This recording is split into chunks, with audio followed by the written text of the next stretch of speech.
5 وصايا للي بيروح يزور مريض. بس اعلم الأول إن المرض نعمة وتجارة مع الله بتاخد عليها ثواب.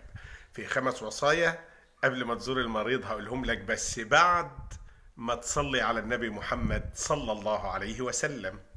أول وصية حبيب قلبي اللي راح يزور المريض، وانت طالع من بيتك تكون طالع لله، لأن ربنا هو اللي هيديك الثواب. وإيه هو الثواب؟ 70,000 ملك هيستغفروا لك طول اليوم، وهتسلم من معاتبة الله. ابن آدم مرضت فلم تعدني.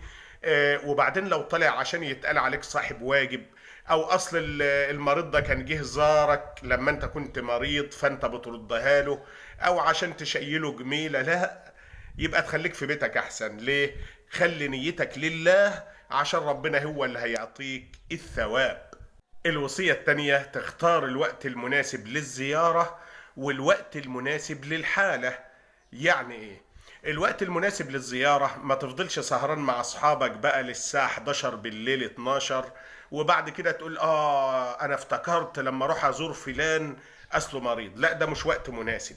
وبعدين ما تروحش وقت القيلولة ولا بعد صلاة الفجر. فيه اوقات مناسبة للزيارة اتبعها. والوقت المناسب للحالة، ما تجيش بقى وهم بيعلقوا له المحلول وبيعلقوا له القسطره والمريض عمال يتألم ويصرخ، ويلاقيك بتقول له انا جاي علشان اشوفك وازورك واقعد معاك. لا، الحاله ما تسمحش والوقت ما يسمحش. فاختار الوقت المناسب والحاله المناسبه علشان الكل يرحب بوجودك.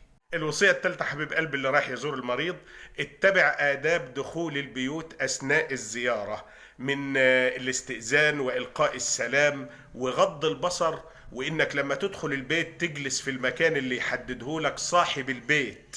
ما تقولوش لا أنا هقعد هنا، ما يمكن لو قعدت في المكان التاني ده تبقى مطلع على عورات البيت. واحفظ لسانك، ما تغتابش حد وانت عند المريض.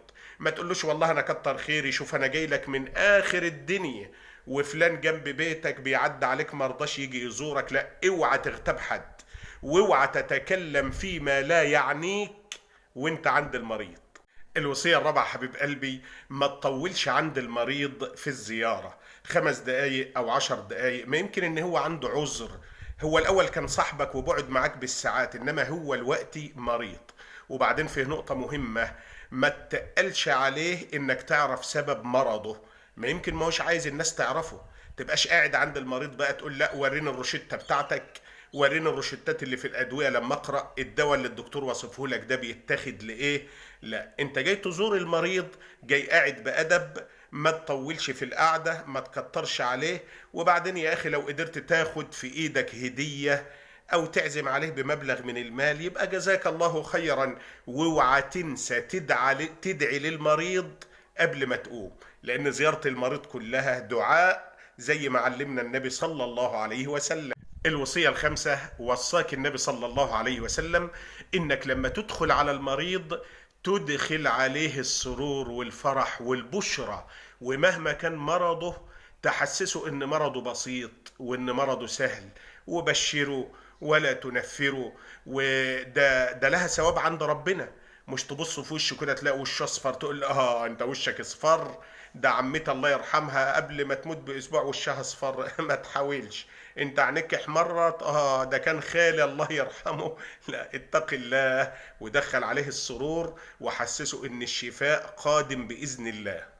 دول 5 وصايا في الحلقة رقم 12 من برنامج الوصايا الخمس. قلناهم في عجالة عن آداب ووصايا في زيارة المريض. أسأل الله أن يشفي أمراضنا جميعا. قولوا آمين. إن شاء الله بكرة حلقة جديدة من الوصايا الخمس. كونوا معنا. جمال الدقناوي.